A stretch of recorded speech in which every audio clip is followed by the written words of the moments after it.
Diseño de elementos en compresión. Esto corresponde a la clase número 3 y pues vamos a ver algunas formas de realizar unas verificaciones de demanda-capacidad cuando estos elementos que pues generalmente están comprendidos por columnas, pueden ser también en algunas vigas que presenten casos de compresión. Se desean pues realizar estas verificaciones según las disposiciones del código ANSI ISC 360 del año 2016. Diseños de miembros sometidos a compresión simple según la norma ANSI ISC 360 del año 2016. El contenido de esta presentación, vamos a hablar un poco de miembros que están sometidos a compresión, generalidades, unos estados de equilibrio, repasando un poco de lo que hemos visto de resistencia de materiales por ahí en el cuarto semestre. Vamos a hablar un poco sobre lo que significa la longitud efectiva, no solamente a nivel local, sino a nivel global. Vamos a hablar también de la resistencia a la compresión, tomando en cuenta estos estados de equilibrio y esta longitud efectiva. Vamos a hablar un poco de temas que tienen que ver con pandeo flexional, hablar un poco de la reducción de la resistencia por pandeo local, definición de miembros rigidizados y miembros no rigidizados, o atiesados y no atiesados, resistencia por pandeo torsional y flexo torsional. Comencemos entonces a hablar sobre algunas generalidades. Vamos a hablar de miembros que son prismáticos, los cuales están solicitados por compresión normal. Esto pues se refiere a elementos que tienen igual sección transversal a lo largo de la longitud del miembro. Eso quiere decir que su sección transversal no va a cambiar. Si se le somete entonces a una fuerza de compresión, vamos a tener unos estados tensionales iguales a P entre A. Las tensiones son diferentes a los esfuerzos. Y pues se consideran que estas fuerzas de compresión actúan bajo su eje baricéntrico. Muy importante esto porque son conceptos que vamos a extrapolar para sistemas estructurales, por ejemplo, que tengan diagonales o elementos de celosía. P es la compresión aplicada al centro de gravedad de la sección, A es el área de la sección transversal y tenemos la tensión normal promedio en compresión de la sección. Hablemos un poco de los estados de equilibrio y repasemos eso que vimos en semestres anteriores en la asignatura de resistencia de materiales. Vamos a hablar un poco de la interpretación física de la carga crítica de Euler.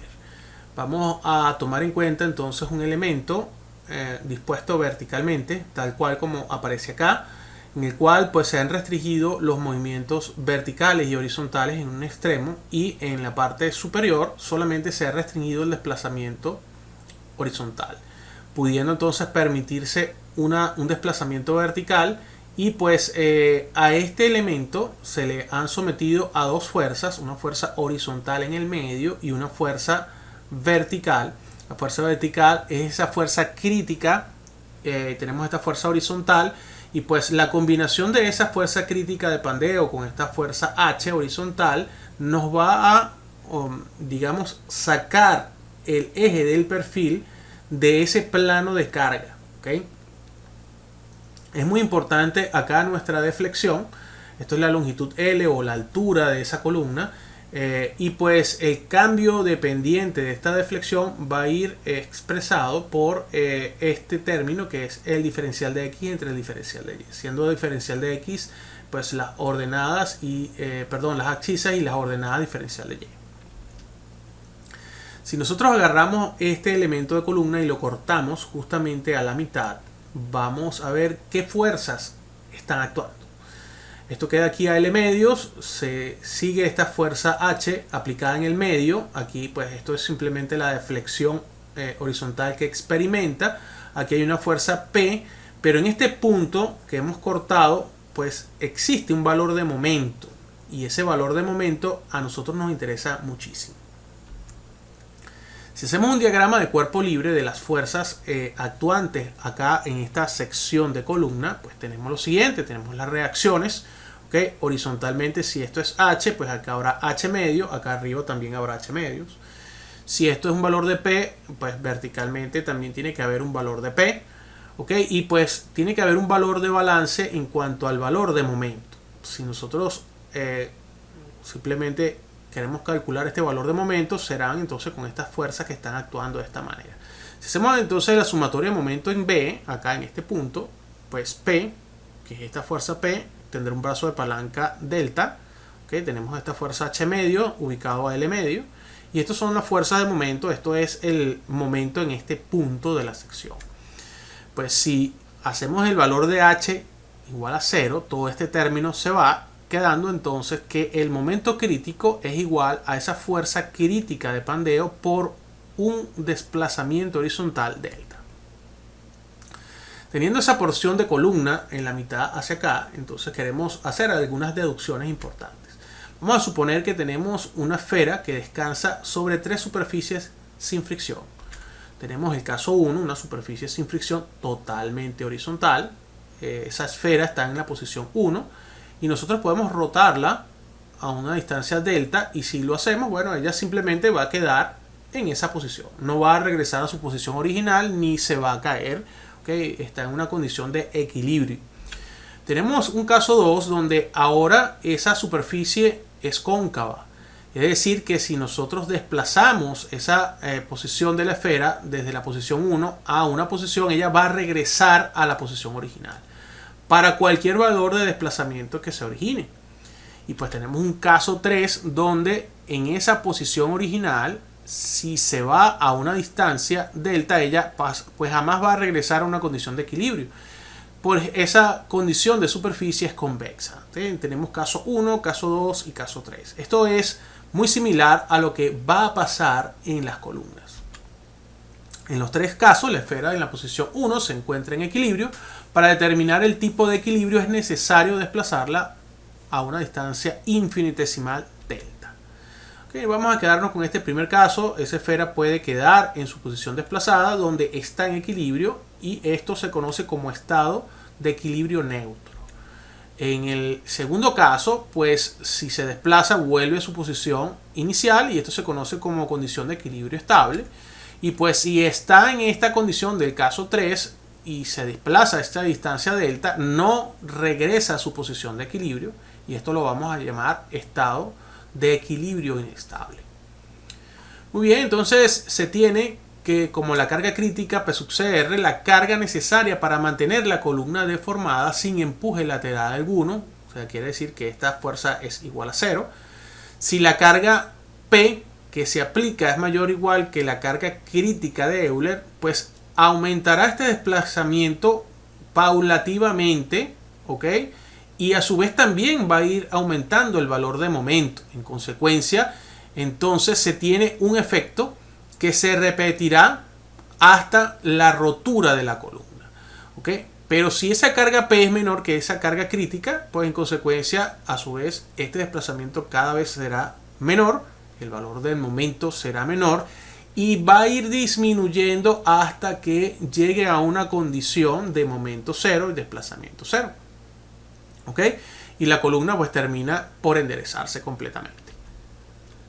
Muy bien, podemos entonces afirmar que esa carga crítica de pandeo es la máxima carga axial que puede someter una columna permaneciendo recta, quiere decir en un equilibrio inestable. Es decir, basta con un pequeño empuje horizontal lateral para que ésta se deforme y quede pandeada. ¿Okay? Entonces P sub CR es una carga crítica de pandeo y va a ser de nosotros bastante útil como parámetro de comparación. Muy bien, entonces tenemos unos estados de equilibrio, repasando lo que hemos visto anteriormente. Equilibrio neutro, esa carga aplicada es menor que la carga crítica de pandeo. Ahí está el caso número 1. El caso de equilibrio estable, donde la carga axial es igual a la carga crítica de pandeo. Tenemos acá esa superficie cóncava. Y pues un equilibrio inestable, donde la carga es mayor que la carga crítica. Y aquí pues estamos en presencia de ese caso 3. ¿Okay? Miembros esbeltos, ¿okay? Tenemos una falla por pandeo. miembros robustos o pocos esbeltos tenemos fallas por cedencia compresiva. Siguiendo adelante, entonces vamos a hablar un poco de esa carga crítica de pandeo. Es el resumen de la teoría de Euler propuesta en el año 1759. Hablemos de esa longitud efectiva, ¿ok? Vamos entonces a aplicar a miembros que son prismáticos, de igual forma, sometidos a compresión normal, causadas por fuerzas que actúan a lo largo de su eje baricéntrico. Tomando en cuenta entonces esta misma condición de soporte a una columna sin la carga horizontal H, pues tenemos que se van a experimentar desplazamientos de cada uno de los elementos de la sección transversal de la columna, siendo el valor de X delta máximo en el punto central, ¿ok?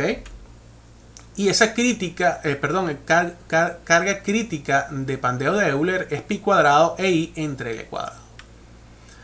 Muy bien, es el módulo de Young o módulo de elasticidad y es el momento de inercia respecto al eje menor. L es la longitud del miembro entre puntos de soporte.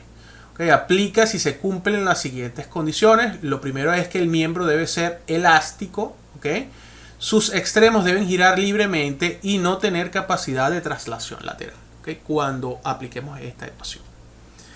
Muy bien, entonces tenemos esta misma condición. Sacamos acá la mitad de esa columna, ahí están las fuerzas que intervienen. Decimos que el momento P es igual, el momento M es igual a P por esa distancia X.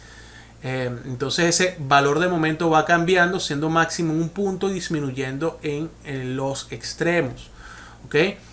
Aplicando las teorías de Bresnavier, decimos que pues la derivada doble de X respecto a Y es igual a esta condición de flexión, menos M entre E. De acá entonces podemos sustituir en estos valores de X, ¿okay? Y simplemente plantear una forma de reescribir estas ecuaciones, los cuales nos van a conducir a una ecuación diferencial de segundo grado homogénea. Quiere decir entonces que tienen diferentes tipos de soluciones particulares. ¿Okay? Esta es una ecuación diferencial homogénea de segundo orden y bueno, tenemos esa solución de la ecuación diferencial, un caso muy típico, acá expresado con dos armónicos. Muy bien. Tenemos entonces que para ciertas condiciones iniciales, en X igual a 0, Y es igual a 0, evaluando acá podemos obtener el valor de estas constantes. ¿Okay? Acá B es igual a 0, quiere decir entonces que queda esta ecuación A igual a seno de N pi Y por entre L. ¿Okay? Y pues reescribiendo este valor de X colocado acá en esta ecuación diferencial, podemos decir que esto que está acá va tomando esta forma. De aquí entonces podemos reescribir y reagrupar ciertos términos que son iguales. Aquí entonces tenemos una condición y aquí tenemos otra condición. Son dos raíces, ¿okay? Aquí tenemos una condición donde pues esas dos raíces se asocian a este primer término igual a 0 y a este segundo término igual a 0. ¿Okay? Nos interesa tomar unos modos, no interesa tomar unos modos superiores, por lo tanto ese n es igual a 1. ¿Okay? Cuando hablamos modos superiores queremos decir o expresar que existen varias formas de pandear, ¿okay? Y eso está asociado, así como los modos de vibración, a formas de pandeo. Y eso está asociado a la solución de este sistema de ecuaciones diferenciales. ¿Okay? Entonces de acá podemos decir que P es igual a EI por pi entre L al cuadrado. Y esto lo convertimos en la carga crítica de Euler. De acá entonces es que sale esa condición que hemos visto en resistencia de materiales. ¿Okay? Esta es la carga crítica de pandeo de Euler. Muy bien, podemos reescribir esta ecuación de una siguiente forma. Ahí está la ecuación. Podemos decir que el radio de giro inercial es igual a la raíz cuadrada de la inercia entre el área, siendo entonces la inercia igual al radio de giro inercial al cuadrado por el área. Y si eso pues lo sustituimos en esta ecuación, queda que es pi cuadrado EA entre L entre R al cuadrado. ¿Okay? Y vemos aquí que generalmente las relaciones de esbeltez de los miembros van referidos a este término L entre R. ¿Okay? El pandeo se presenta cuando esa carga alcance este valor de elemento y pues se vuelva inestable respecto al eje menor de radio de giro. la tensión crítica de pandeo F sub CR. Simplemente dividimos esta carga crítica entre el área y pues aquí está ese término, ¿no? R es el radio de giro respecto al eje de pandeo, L entre R es una relación de esbeltez, ¿okay? De forma general, esa relación de esbeltez L entre R a partir de un determinado valor, ¿okay? Pues va a coincidir con la tensión cedente o una plastificación del perfil. ¿Okay? Y esto es lo que se conoce como hipérbola de Euler, la cual va a seguir esta función que hemos demostrado anteriormente. Vamos entonces a visualizar ciertos escenarios que son importantes, tomando en cuenta entonces un gráfico el cual me relaciona esa tensión, siendo entonces lo máximo la tensión crítica de Euler versus la relación de esbeltez. Podemos evaluar qué va pasando a lo largo de ciertos puntos que a nosotros nos interesan. A mano izquierda tenemos un gráfico el cual relaciona la misma tensión pero respecto a una deformación unitaria. Esto es relación de esbeltez y pasan ciertas cosas que son interesantes. Vamos a ver entonces el primer punto de O a A. Vemos acá que es, digamos, las deformaciones son proporcionales a los desplazamientos y aquí el módulo de elasticidad es único. Un solo valor. Si nos llevamos ese nivel de tensión a esta curva que tenemos acá, vemos que corta y pasa algo respecto a ciertos puntos. ¿Okay? Quiere decir que para tensiones más bajas, ¿okay? Corresponden relaciones de esbeltez más elevadas. Relaciones de esbeltez más elevadas no van a originar plastificación, van a originar pues que el elemento se encuentre en condición elástica, ¿okay? Entonces esto es lo que va a pasar en columnas esbeltas, pero más allá del punto A tenemos tensiones mayores y pues tenemos un comportamiento diferente, la cual vamos a llamar columnas intermedias, ¿okay? Esto que está acá es la hipérbola de Euler, que es el backbone curve de esto que estamos ilustrando. Entonces es importante ver cómo varía esta relación de esbeltez. Y pues pasan algo que son ciertas cosas importantes. De aquí al punto A al punto B, pues ya el módulo de elasticidad es diferente. Si el módulo de elasticidad es diferente, va a ir cambiando, se va a ir degradando. Yo puedo ir evaluando qué pasa punto a punto, ¿ok? Y por ejemplo en el punto B, yo puedo lanzar una tangente y esa tangente tiene una pendiente diferente a esta que está acá inicialmente. Es menor, ¿ok? Entonces, cuando se encuentra una condición de plastificación, por ejemplo en el punto C la pendiente es menor, no podemos hablar de un único módulo de elasticidad. Entonces hablamos de algo que se llama módulo tangente, que es la variación del módulo de elasticidad por entrar en condiciones de rango elástico, en rango inelástico. Ok, entonces eso quiere decir que se forma una columna más corta con una relación de esbeltez L entre R más pequeña, no se pandeará y el límite elástico del material a nivel de tensiones rebasa la tensión cedente del punto A. Y pues al rebasar esta tensión cedente del punto A, por ejemplo, hasta llegar al punto B, puede decirse que ha sido creada una columna de un material diferente. Esto lo decimos es porque varía el módulo de elasticidad, ¿ok? Pero nuestro análisis es punto a punto. Y si es punto a punto, esas tangentes en esos puntos van a variar esos ángulos, esas pendientes, ¿ok? Y pues los módulos de elasticidad progresivamente se van reduciendo. Por eso decimos que es un material diferente. ¿Ok? En el punto B, la rigidez del material es dada instantáneamente por esa tangente en la curva de tensión de formación unitaria, es decir, que se habla de algo que se denomina módulo tangente. Ese módulo tangente es considerablemente menor que el módulo de elasticidad inicial. Muy bien, entonces si nosotros hablamos de que la tensión crítica de Euler va a depender directamente del módulo de elasticidad, pueden reescribirse ciertas ecuaciones.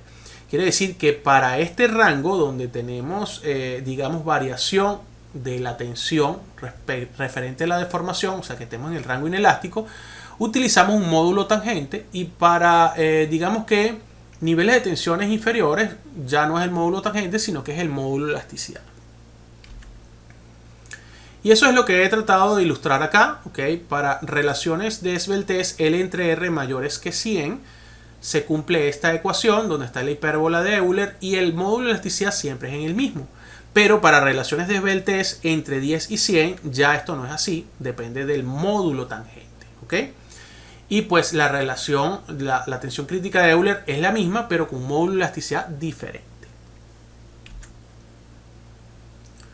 Ok, en cuanto a longitud efectiva, una de las hipótesis para la obtención de esa fórmula de Euler es que la columna está articulada en ambos extremos. Esta condición que es realmente casi imposible, pudiendo ser aproximada en lo mejor de los casos. ¿Okay? En la realidad sabemos que existen otras condiciones de apoyo, lo que conduce a otra ecuación diferencial con diferentes condiciones de frontera o condiciones de borde, aquellas usadas en esa deducción original, pero de una forma global el procedimiento es el mismo.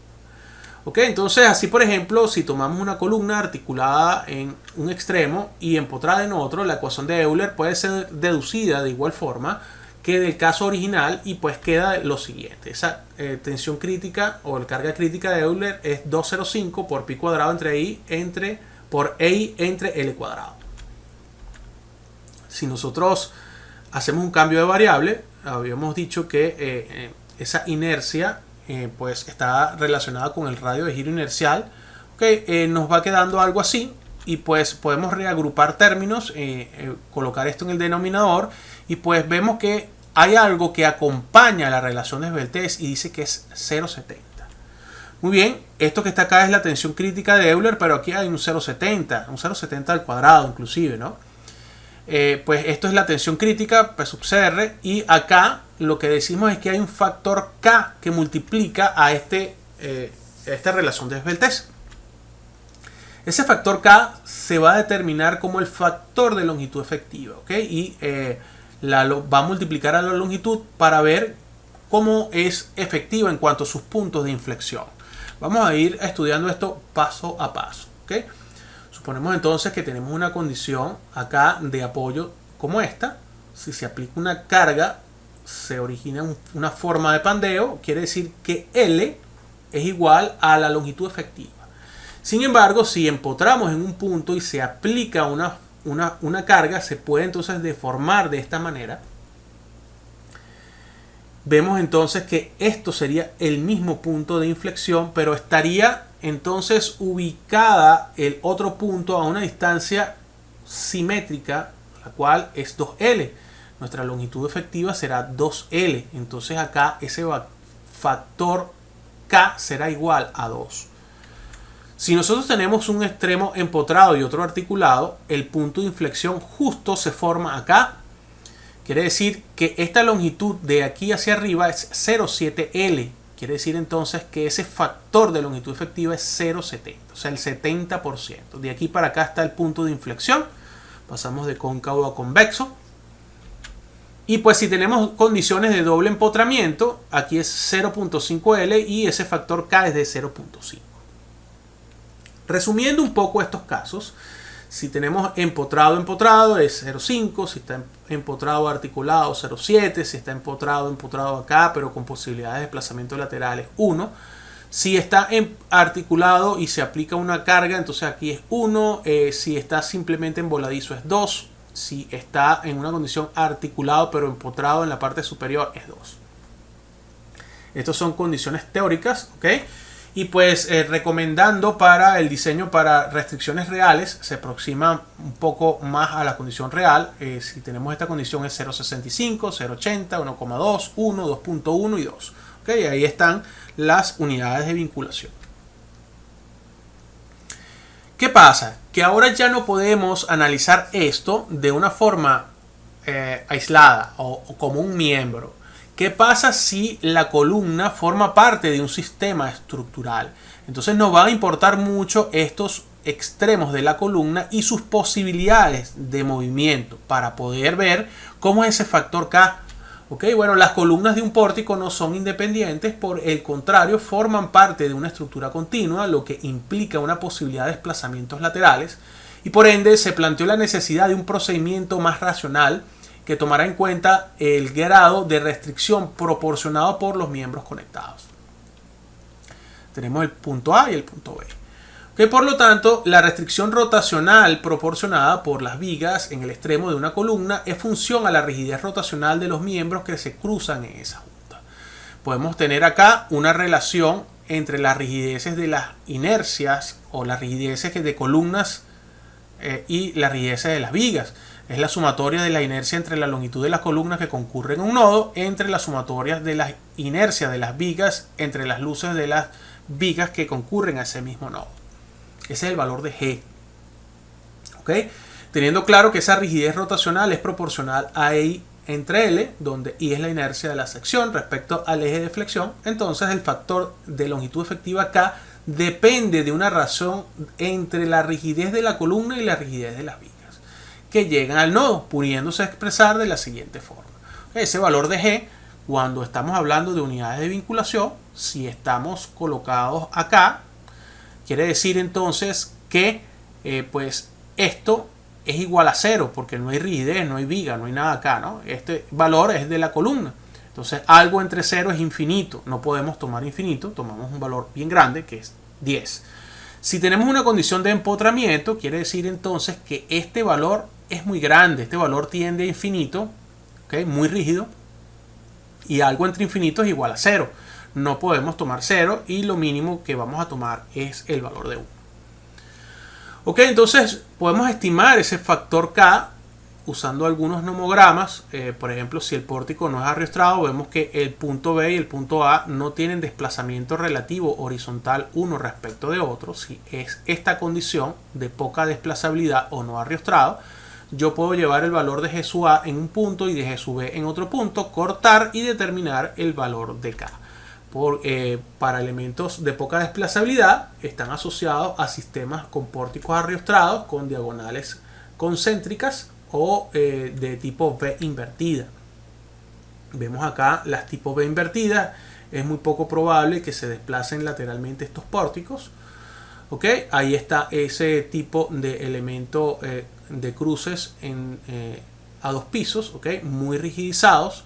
Simplemente vemos que existen también pórticos que son desplazables, que tienen una configuración estructural diferente. Vemos entonces que existen estas distancias delta, ¿okay? Entre el punto A y el punto B. Y pues para pórticos desplazables utilizamos este nomograma. De una forma alternativa pueden usarse unas ecuaciones en las cuales determinamos el valor de K tomando en cuenta esos valores de G sub A y G sub B respectivamente. Recordemos acá que es una relación, el G, entre las rigideces de las columnas que concurren al nodo y las rigideces de las vigas que concurren a ese mismo nodo. Vamos a hablar un poco de esa resistencia. Esa carga axial factorizada tiene que ser, por supuesto, menor que la capacidad resistente a la compresión. Esa capacidad resistente a la compresión viene dada por un factor de minoración phi sub c multiplicado por esa capacidad de resistencia a la compresión. Muy bien, entonces tenemos P sub, la suma de esas cargas factorizadas, P sub n, resistencia nominal a la compresión, phi sub c, un factor de reducción de resistencia para miembros en compresión. Por ejemplo, cuando utilizamos la teoría del LRFD es igual a 0,9. Vemos algunas disposiciones del ANSI AICC 360, entonces pues simplemente tenemos 0,90 y 1,67 para la teoría del ASD. P sub n entonces viene dado por la condición que domina el diseño, pudiendo ser entonces pandeo flexional, pandeo torsional o pandeo flexotorsional. ¿Okay? El menor de estos valores que domina el diseño.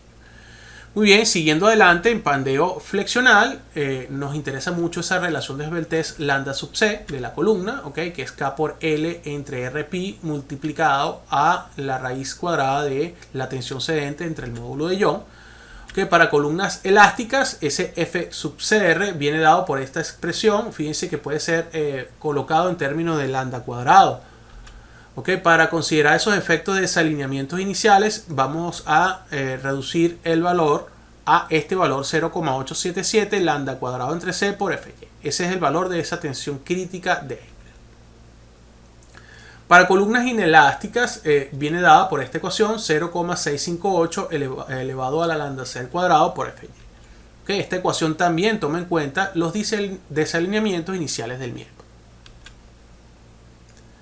Muy bien, entonces para pandeo flexotorsional, flexional, nos importa esa relación de esbeltez lambda c. Ya sabemos que si es mayor que 1.5 estamos condicionado a un modo de falla asociado al pandeo elástico. Se determina según esta ecuación esa tensión crítica de Euler. Y pues si es menor que 1.5, este valor de relación de esbeltez lo podemos calcular según esta expresión. Okay, si se toma como frontera las columnas elásticas e inelásticas, el valor de lambda c tiene que ser igual a 1.5. Las ecuaciones pueden reescribirse de esta manera. Si es 1,5, tenemos el valor de lambda c.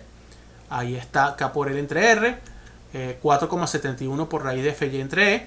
Por ejemplo, para un acero ACTM A36, el valor límite de pandeo inelástico sería k por l entre r igual a 136. Porque colocaríamos 2530 y 2.100.000 aquí abajo, ¿no? Y eso es lo que nos daría algo parecido a 136.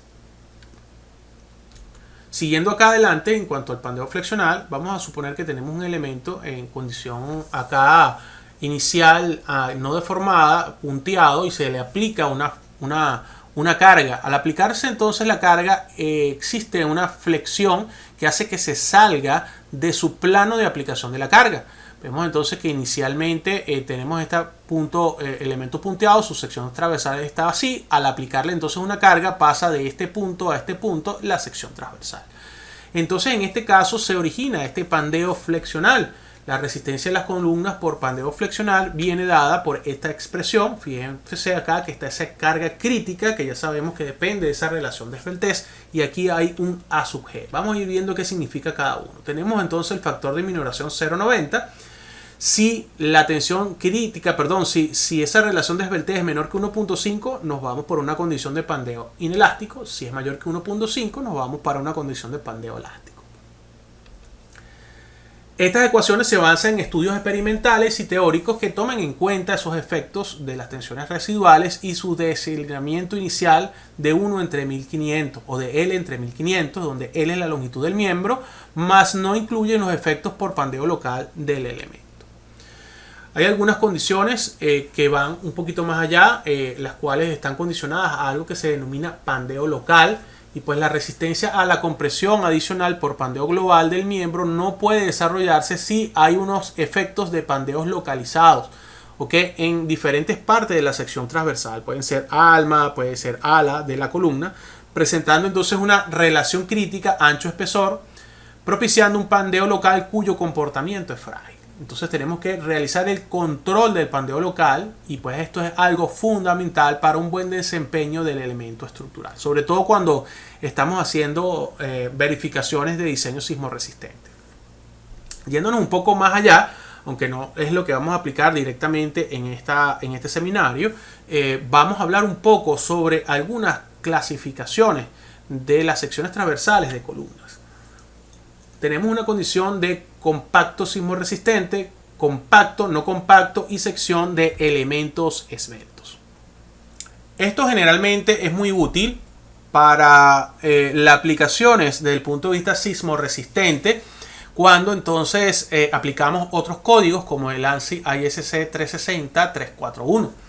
¿Okay? Ahí pues se hacen algunas clasificaciones donde el elemento puede ser de ductilidad intermedia o de ductilidad elevada, y en función a este tipo de requerimiento pues es necesario garantizar ciertas características geométricas del perfil. Por ejemplo, entre las que destacan que sea compacto sísmico o compacto sismorresistente.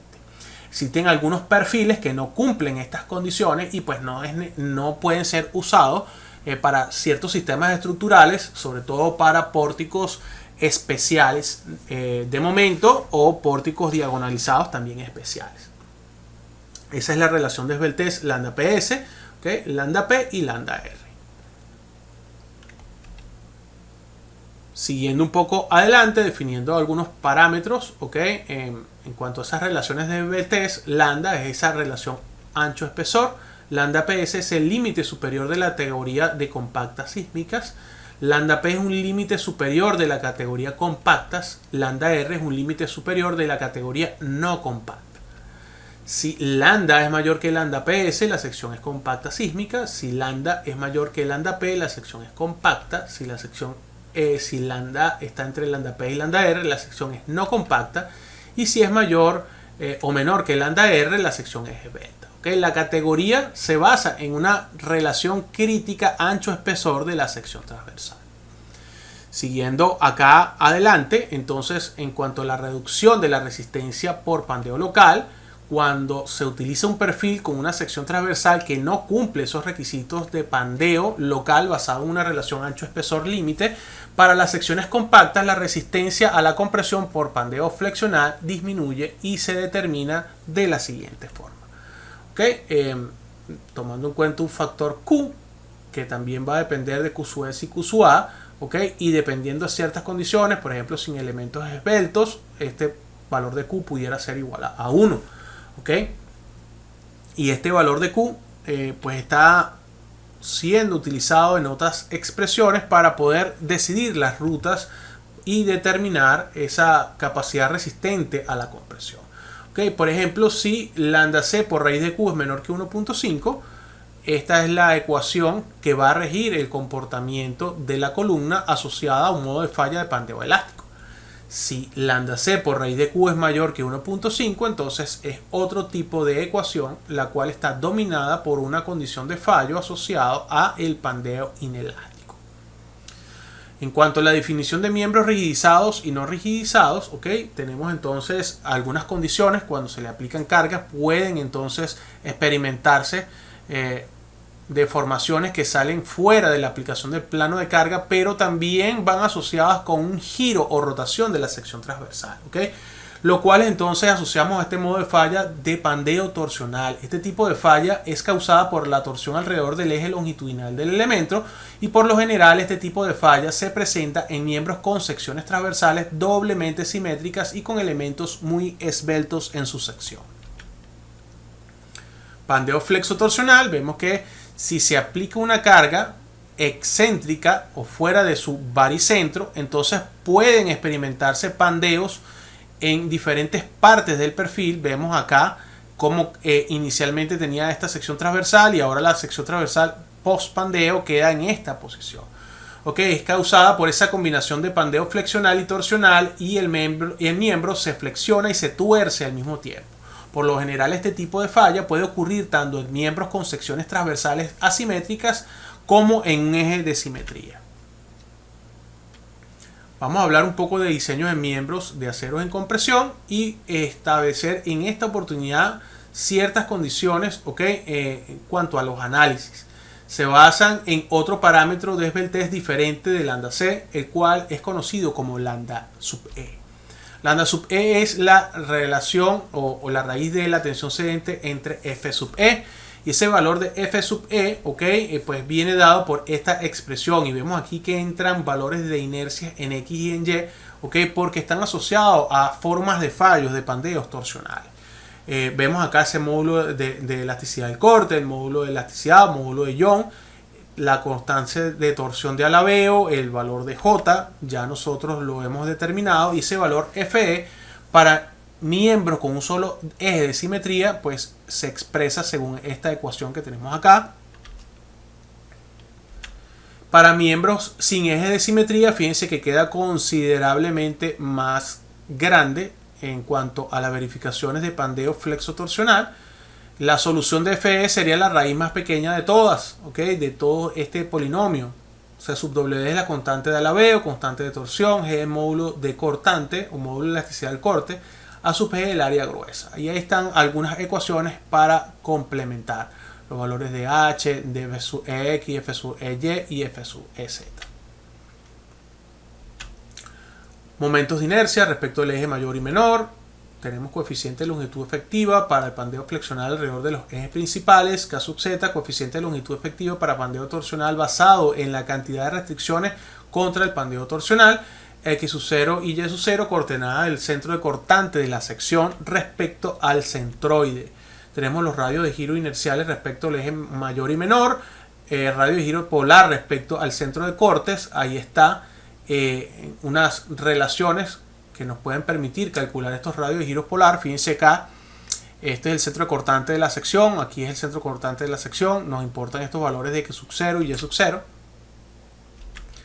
Una vez determinado ese valor de F sub E, se procede a calcular esa relación de esbeltez lambda sub E, que posteriormente se procede a determinar la resistencia del diseño, tomando en cuenta la ruta si ese valor de lambda c por raíz de q es menor o mayor que 1.5, ¿okay? Asociado a modos de falla de pandeo elástico e inelástico. Ahí entonces, tomando en cuenta este valor de pandeo elástico o inelástico de esa tensión crítica de Euler, se multiplica por esa área gruesa y por ese factor de minoración. Muchas gracias por su atención.